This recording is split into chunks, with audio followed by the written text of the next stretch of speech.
নমস্কার। নমস্কার। আজকে আমাদের মধ্যে উপস্থিত আছেন বিখ্যাত গীতিকার শ্রী অজয় কুমার রক্ষিত স্যার। স্যার, আপনাকে সশ্রদ্ধ প্রণাম জানাই শুরুতেই। আজকে আমাদের মধ্যে আপনাকে পেয়ে ভীষণ ভীষণ ভালো লাগছে।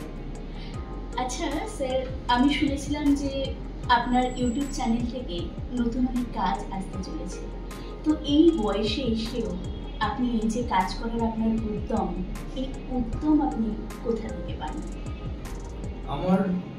আমি অ্যাকচুয়ালি গান খুব ভালোবাসি। গান নিয়ে আমার সাথী, গানই আমার জীবন। এই গানটা আমি ভীষণভাবে ভালোবাসি। গান যার জন্য গান আমার ঠাকুরের ইচ্ছা আমাকে সৃষ্টি করে দেয়। নতুন নতুন গানের আমি নিজের হাতে সৃষ্টি করতে পারি। আমি নিজের টাইমে চলাফেরা করি, নিজের টাইমে খাওয়া দাওয়া করি। এইটাই আমার প্রেরণা। এই আমার গানের লেখার প্রেরণা ওখান থেকেই পাই। এক্সারসাইজ করা, শরীরকে চর্চা করা, তারপরে গান নিয়ে আমি সবসময় ভাবছি, চিন্তা করি যে কি গান লিখলে ভালো হবে, কি গান লিখলে মনের মানুষ জয় করে যাবে, কি গান লিখলে সকলের মন পাওয়া যায়। আচ্ছা জেঠু, আপনার নতুন কি কাজ আসতে চলেছে? এখন নতুন কাজ আমাদের দেশাত্মবোধক গান।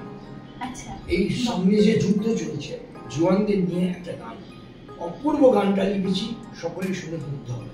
তারপরে আমাদের আছে মহাকাল ভৈরব। আচ্ছা, বাবা শিব, ভোলানাথ, হরিওম হরি,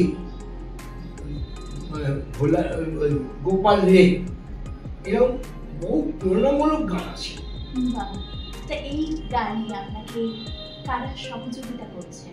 আমার সহযোগিতা করছে লাবণী, গানের সুর আর গানে নিজে গাইছে লাবণী চক্রবর্তী, তার সঙ্গে আছে টুম্পা ব্যানার্জি, তার সঙ্গে আছে অর্ণব। আচ্ছা, তো আমরা কাকে কি রূপে পাচ্ছি এখানে, মানে কি ভাবে সহযোগিতা করছেন আপনাকে একটু যদি বলেন?